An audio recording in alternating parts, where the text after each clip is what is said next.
ચાલો મિત્રો, chapter number 14, lecture number 9. મિત્રો, આ લેક્ચરની અંદર આપણે અનુક્રમણ વિશે થોડી એક્સ્ટ્રા માહિતી મેળવીશું. તો મિત્રો, પહેલા આપણે માહિતી મેળવીએ વનસ્પતિના અનુક્રમણ વિશે. ચાલો, પહેલી વાત તો એ કે વનસ્પતિનું જે અનુક્રમણ થાય, અથવા તો એમ કહેવાય કે જે વસવાટ હોય એની અંદર સરળથી જટિલ વનસ્પતિનું નિર્માણ થાય, એનો આધાર કોની ઉપર હોય? તો કે આનો જે સંપૂર્ણ આધાર જે છે એ પર્યાવરણની પરિસ્થિતિ અથવા તો પર્યાવરણની નૈસર્ગિક પ્રકૃતિ પર રહેલો છે. બરાબર. ચાલો મિત્રો, અહીંયા આપણે બે પ્રકારના વસવાટની પરિસ્થિતિનો વિચાર કરીશું. બરાબર. એક છે જલીય વસવાટની પરિસ્થિતિ અને એક છે સ્થલીય, બરાબર, અથવા તો શુષ્ક વસવાટની પરિસ્થિતિ. ચાલો, જલીય વસવાટની અંદર એક લાક્ષણિકતા શું? તો કે એની અંદર વધુ પાણી હોય. વધુ પાણી મતલબ ભેજ વધુ. બરાબર. ચાલો, અહીંયા વસવાટ કયો છે? તો કે જલીય. તો જો મિત્રો, આનું જ્યારે અનુક્રમણ થાય, બરાબર, તો આમાં જે પાયાની અવસ્થા છે, પાયાની અવસ્થા, બરાબર, એ ક્યાં શરૂ થાય? તો કે જલીય માધ્યમમાં શરૂ થાય. બરાબર. એટલા માટે આને આપણે જલસંચક્ર અનુક્રમણ તરીકે ઓળખીશું. એ જ રીતે જોજો કે આની જે અંતિમ અવસ્થા હોય, તે અંતિમ અવસ્થા પૂર્ણ કઈ રીતે થશે? તો કે અંતિમ અવસ્થા મધ્યસ્થ જલીય સ્વરૂપે પૂરી થશે. મતલબ કે ત્યાં જે છેલ્લો અંતિમ વસવાટ જે નિર્માણ પામશે, ત્યાં ભેજની હાજરી વધારે હશે. બરાબર છે. ચાલો, હવે આપણે સ્થલીય લઈએ. તો સ્થલીયની અંદર ઓછું પાણી હોય, શુષ્ક વસવાટ છે એટલા માટે, એટલે કે ભેજ ઓછો. બરાબર. મતલબ કે આ મરુભૂમિ ઉપર શરૂ થતું અનુક્રમણ હોય. બરાબર. ચાલો, એટલા માટે ટૂંકમાં આની પાયાની અવસ્થા જે છે એ ભેજ વગરની હશે, મરુ હશે. એટલા માટે આને આપણે મરુસંચક્ર અનુક્રમણ તરીકે ઓળખીશું. બરોબર છે.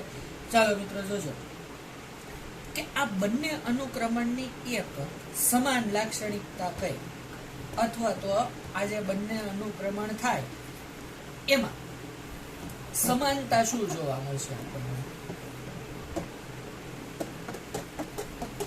એના વિશે આપણે માહિતી મેળવીએ.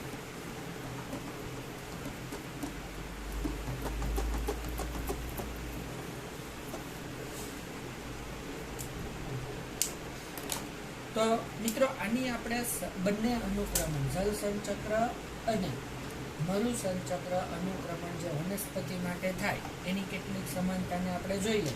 તો આમાં વનસ્પતિની કેટલીક જાતો નાશ પામે. બરાબર. જેમ જેમ અનુક્રમણ આગળ વધશે એમ વનસ્પતિની કેટલીક જાતિઓ નાશ પામશે. બીજું શું? તો કે વનસ્પતિની કેટલીક નવી જાતો નિર્માણ પામે. બરોબર. તો આ થાય અનુક્રમણ દરમિયાન. ચાલો મિત્રો, હવે અનુક્રમણ દરમિયાન જે આપણે પાયાની અવસ્થા હોય એ અલગ અલગ અનુક્રમણમાં કેવા પ્રકારની. જોજો મિત્રો, અહીંયા આપણે પાયાની અવસ્થાની વાત કરીએ તો એ આપણે લઈશું પ્રાથમિક અનુક્રમણને અનુલક્ષીને. બરાબર. તો મિત્રો, પહેલા આપણે લઈએ જલસંચક્ર અનુક્રમણ. બરોબર. ચાલો, જલસંચક્ર અનુક્રમણ દાખલા તરીકે જલીય માધ્યમ તરીકે તમે લ્યો ઊંડો તળાવ. તો ઊંડા તળાવની અંદર પ્રારંભિક અવસ્થા કઈ હશે? તો કે પ્લવક અવસ્થા. બરાબર. તો પ્લવકો જે છે એ જલસંચક્ર અનુક્રમણની પાયાની અવસ્થા થઈ. ત્યારબાદ આવશે નિમજ્જિત વનસ્પતિ, બરોબર. ચાલો, ત્યારબાદ આવશે મુક્ત રીતે તરતી વનસ્પતિ, બરોબર. આની અંદર આવૃત અને અનાવૃત કોઈ પણ હોઈ શકે. ત્યારબાદ આવશે નરકુળ અવસ્થા, બરોબર.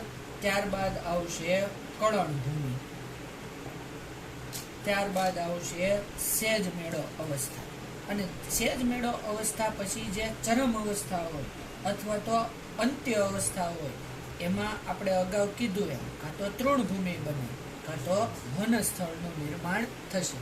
એનો આધાર ત્યાંની પર્યાવરણીય પરિસ્થિતિઓ ઉપર હોય. ચાલો, બીજું આપણે જલીયની સાપેક્ષે લઈશું સ્થળીય અનુક્રમણ, બરોબર. ચાલો, સ્થળીય અનુક્રમણ એટલે આપણે મરુસંચક્ર અનુક્રમણ કે એવો કોઈ પણ સ્થળીય વસવાટ લઈ શકાય. દાખલા તરીકે નવો નિર્માણ પામેલો ટાપુ, બરોબર. તો આમાં પ્રારંભિક અવસ્થા કઈ હોય તો કે લાઇકેન અવસ્થા, બરોબર. ચાલો, લાઇકેન ચયાપચય દરમિયાન, બરોબર. લાઇકેન જે છે એ પોતાના ચયાપચય દરમિયાન કાર્બનિક એસિડ પેદા કરે. ચાલો, આ કાર્બનિક એસિડ પેદા થાય એટલે ધીરે ધીરે ત્યાંના જે પથ્થરો અને ખડકો હોય, બરોબર, એનું વિખંડન થાય, બરોબર. ખ્યાલ, મતલબ કે તેમાં આંતરનિર્માણ અથવા તો નવા ખડકીય નિર્માણની શરૂઆત થાય. મિત્રો જોજો કે અહીંયા જે વિખંડન થશે કાર્બનિક એસિડો વડે, એના વડે જ ભૂમિ અથવા તો માટી અથવા તો જમીનનું નિર્માણ થશે, બરોબર. ચાલો, એક વખત લાઇકેન વડે ચયાપચય પૂરું થયું, બરોબર, પછી શું થાય તો કે જેમ જેમ આ વિખંડન આગળ વધશે એમ હવે વનસ્પતિનો પ્રકાર બદલાશે, બરોબર. અહીંયા સામાન્ય કક્ષાની દ્વિઅંગી વનસ્પતિઓ નિર્માણ પામે. કેવી કે જેની જમીન સાથે મજબૂત પકડ હોય, બરોબર. ખ્યાલ. ચાલો, દ્વિઅંગીઓ પછી આવશે ત્રિઅંગી વનસ્પતિઓ, પછી ધીરે ધીરે આવશે છોડ, પછી આવશે ક્ષુપ, બરોબર. ચાલો મિત્રો, હવે જોજો અહીંયા ક્ષુપ અવસ્થા પછી જે પર્યાવરણીય પરિસ્થિતિઓ હોય એને આધારે તૃણભૂમિ અથવા તો વનસ્થળનું નિર્માણ થશે, બરોબર છે. જો મિત્રો, તો આ થયું જલીય અને સ્થળીય માધ્યમમાં અનુક્રમણની અવસ્થાઓમાં કઈ રીતે પરિવર્તન આવે વનસ્પતિની જાતિઓમાં, બરોબર. જો મિત્રો, અહીંયા એક વસ્તુ યાદ રાખવાની કે જેમ જેમ વનસ્પતિની જાતિઓ બદલાશે એમ એની સાથે પ્રાણી જાતિઓ પણ બદલાશે. હવે જો મિત્રો, આ પ્રાથમિક અનુક્રમણ બાદ જો દ્વિતીયક અનુક્રમણ થાય, બરોબર, તો આનો આધાર શેની ઉપર હોય, બરોબર. તો જો મિત્રો, દ્વિતીયક અનુક્રમણનો આધાર જાતિનું આક્રમણ એટલે એક જાતિ વડે બીજી જાતિનો નાશ થાય, બરોબર. પછી ક્યાં ભૂમિની અવસ્થા કેવી છે, ભૂમિની અંદર પોષક દ્રવ્યો કેટલી માત્રામાં છે, બરોબર. પછી છે આબોહવા, બરોબર. પછી ત્યાંના વસવાટ અને વાતાવરણમાં રહેલું ભેજ અથવા પાણીનું પ્રમાણ.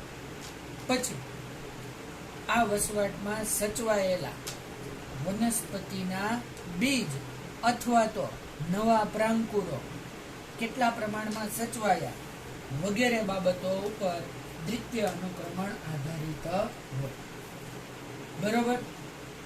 જોજો કે આ જે અનુક્રમણની પ્રક્રિયા છે, અનુક્રમણ એ અત્યંત ધીમી પ્રક્રિયા છે, બરોબર. અનુક્રમણ માટે સેંકડો કે હજારો વર્ષ લાગી શકે, બરોબર. એટલા માટે અનુક્રમણ જે છે એને આપણે સજીવોના ઉદ્વિકાસ અને ઉત્ક્રાંતિ સાથે સરખાવવામાં આવે. વિકાસ અથવા તો ઉત્ક્રાંતિ સાથે સરખાવવામાં આવે છે, બરોબર. કારણ કે અનુક્રમણ જેમ જેમ આગળ વધશે એમ સજીવોના પ્રકારો પણ સતત બદલાતા રહેતા હોય છે. બરોબર, એટલા માટે આની સરખામણી ઉત્ક્રાંતિ અથવા તો ઉદ વિકાસ સાથે કરવામાં આવશે. ચાલો મિત્રો, આપણો આજનો બીજો ટોપિક જે છે એ છે પોષક ચક્રો અથવા તો પોષક દ્રવ્યોનું ચક્રીયકરણ. બરોબર, આ ટોપિક વિશે આપણે માહિતી મેળવવાની છે. ચાલો, તો પહેલા આપણે વાત કરીશું સજીવ બંધારણની. બરોબર, જોજો મિત્રો, કોઈ પણ જીવંત સજીવ હોય એ સજીવ હંમેશા ચયાપચય દર્શાવે. બરોબર, આ ચયાપચય માટે સજીવોને ચોક્કસ પોષક તત્વોની આવશ્યકતા રહે. બરોબર, અને આ પોષક તત્વો એ પર્યાવરણમાંથી પ્રાપ્ત કરે. બરોબર, વનસ્પતિ જે છે એ જમીનમાંથી કે હવામાંથી પ્રાપ્ત કરશે અને બાકીના સજીવો જે છે એ વનસ્પતિમાંથી પ્રાપ્ત કરે. ચાલો મિત્રો, આપણે સજીવ બંધારણની વાત કરો તો આની અંદર કેવા કેવા તત્વો જોવા મળે? તો carbon, hydrogen, oxygen, nitrogen, phosphorus, calcium, magnesium, iron, nickel, copper વગેરે આવા અસંખ્ય પ્રકારના પોષક તત્વો આપણને સજીવ બંધારણમાં જોવા મળશે. મિત્રો, એક વસ્તુ વિચારો કે આ પોષક તત્વોની સજીવ શરીરમાં આવશ્યકતા શું છે? તો પહેલી આવશ્યકતા છે સજીવ શરીરના બંધારણ. બરોબર, બીજી આવશ્યકતા છે ઉત્સેચકોની સક્રિયતા માટે. બરોબર, અને ત્રીજી આવશ્યકતા છે સામાન્ય જીવનશૈલી માટે. બરોબર, એટલે ચાલો મિત્રો, અગાઉ કીધું કે આ પોષક તત્વો પ્રાપ્ત ક્યાંથી થાય? તો મિત્રો, આ પોષક તત્વો છે અથવા ખનિજ તત્વો એ આપણને અથવા તો બધા સજીવોને પર્યાવરણમાંથી પ્રાપ્ત થાય. બરોબર, ખ્યાલ? ચાલો મિત્રો, આપણે પર્યાવરણની અંદર આપણે આની ઉપલબ્ધ સ્થિતિ વિશે ચર્ચા કરીએ. તો જોજો કે વાતાવરણમાં અને મૃદાવરણમાં, એટલે કે જમીનના પડની અંદર. બરોબર, તો મિત્રો જોજો, કાર્બન, હાઇડ્રોજન, ઓક્સિજન અને નાઇટ્રોજન. બરોબર, આ ચારેય મુખ્ય તત્વો જે છે એ આપણને જુદા જુદા વાયુ ચક્રો વડે પહેલા વનસ્પતિમાં પ્રવેશે અને ત્યારબાદ પ્રાણીઓની અંદર પ્રવેશે. તો મિત્રો, આનો મૂળભૂત સ્ત્રોત કયો? તો કે આનો મૂળભૂત સ્ત્રોત છે વાતાવરણ. બરોબર, ચાલો, આ સિવાયના તત્વો જેવા કે phosphorus, calcium, magnesium, iron, zinc, આ બધા જે તત્વો જે છે, બરોબર, એ ઔષધી ચક્રો વડે પહેલા વનસ્પતિને મળે અને પછી પ્રાણીઓને મળે. બરાબર, તો મિત્રો, આ બધા તત્વોનો મૂળભૂત સ્ત્રોત કયો છે? તો કે ભૂમિ અથવા તો મૃદાવરણ. જોજો મિત્રો, આ તત્વો જમીનમાંથી પ્રાપ્ત થાય એટલે આ બધા તત્વોને આપણે ખનિજ તત્વો તરીકે ઓળખીશું. જ્યારે આનો CHO અને N નો મૂળભૂત સ્ત્રોત વાતાવરણ હોવાથી આને આપણે કહીશું બિન ખનિજ તત્વો. બરોબર, ખ્યાલ આવ્યો? ચાલો, જોજો મિત્રો, અહીંયા જે પોષક તત્વો છે એ પોષક તત્વો આનું સતત ચક્રીયકરણ થાય. ચાલો મિત્રો, ચક્રીયકરણ કઈ રીતે થાય બરોબર એ આપણે જોઈએ. તો પોષક તત્વો છે ને એ અજૈવિક એટલે કે નિર્જીવ અને જૈવિક એટલે કે સજીવ. તો નિર્જીવમાંથી સજીવમાં અને સજીવમાંથી નિર્જીવમાં સતત એની આપલે થતી હોય છે. બરાબર, કહેવાનો મતલબ એ કે પોષક તત્વોનો સંચય એટલે કે સંગ્રહ સ્થાનથી વિનિમય સ્થાન સુધી સતત ચક્રીયકરણ થાય.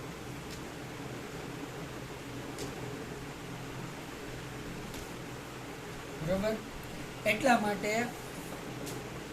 નિવસન તંત્રમાં પોષક તત્વોની ઘટ સર્જાતી નથી.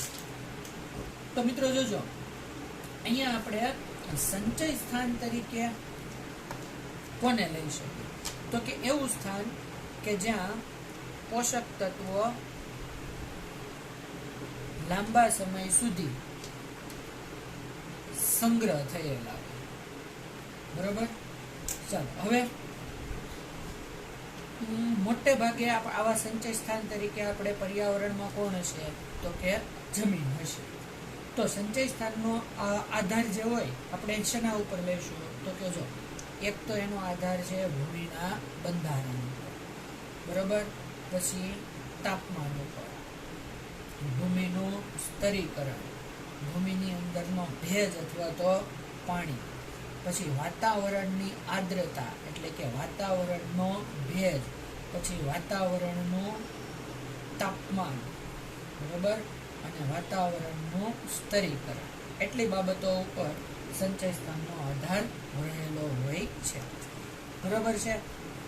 ચાલો નેક્સ્ટ મિત્રો આપણે લઈએ સંચય સ્થાન બાદ વિનિમય સ્થાન તરીકે કોણ આવશે? વિનિમય સ્થાન. બરોબર, આ એવું સ્થાન કે જેમાં જે પોષક તત્વો હશે તે પોષક તત્વોનું સતત ચક્રીયકરણ થતું હોય એવા સ્થાનને આપણે લઈશું વિનિમય સ્થાન તરીકે. બરોબર, ચાલો આવા વિનિમય સ્થાનને આધારે આપણે બે પ્રકારના પોષક ચક્રનો અભ્યાસ કરીશું, જેમ કે એક છે વાયુ ચક્ર અને બીજું છે અવસાદી ચક્ર. ચાલો, વાયુ ચક્રની અંદર મુખ્ય આવશે કાર્બન ચક્ર અને નાઇટ્રોજન ચક્ર. અવસાદી ચક્રની અંદર આવશે ફોસ્ફરસ ચક્ર. બરાબર, એટલા ચક્રોનો આપણે અભ્યાસ કરીશું.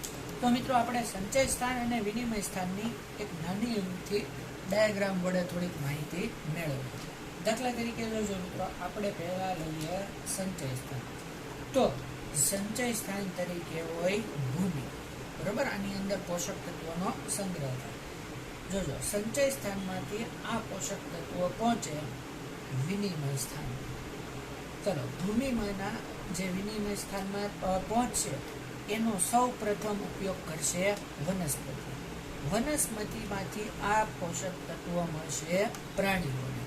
બરોબર, પ્રાણીઓ અને વનસ્પતિનું જ્યારે મૃત્યુ થાય અથવા તો એના મળમૂત્ર હોય એમાંથી એ મળે વિઘટકો, અને વિઘટકોમાંથી ફરી પાછા એ વિનિમય સ્થાનમાં પ્રવેશ. હવે મિત્રો ઘણી વખત શું થાય કે જ્યારે વિનિમય સ્થાનમાં પોષક તત્વોની ઘટ હોય ત્યારે સંચય સ્થાનમાંથી પ્રવેશ સીધા વનસ્પતિમાં પણ પ્રવેશી શકે. એ જ રીતે વિઘટકો વડે જે વધારાના પોષક તત્વો કે જેની આવશ્યકતા નથી હોતી એ ફરી પાછા સંચય સ્થાનની અંદર જમા થતા હોય છે. તો મિત્રો આ રીતે સંચય સ્થાનથી વિનિમય સ્થાનમાં અને વિનિમય સ્થાનમાંથી સંચય સ્થાનમાં પોષક તત્વોનું સતત ચક્રીયકરણ થતું હોય છે. તો મિત્રો નેક્સ્ટ લેક્ચરની અંદર આપણે કાર્બન ચક્ર, નાઇટ્રોજન ચક્ર વગેરે વિશે માહિતી મેળવીશું.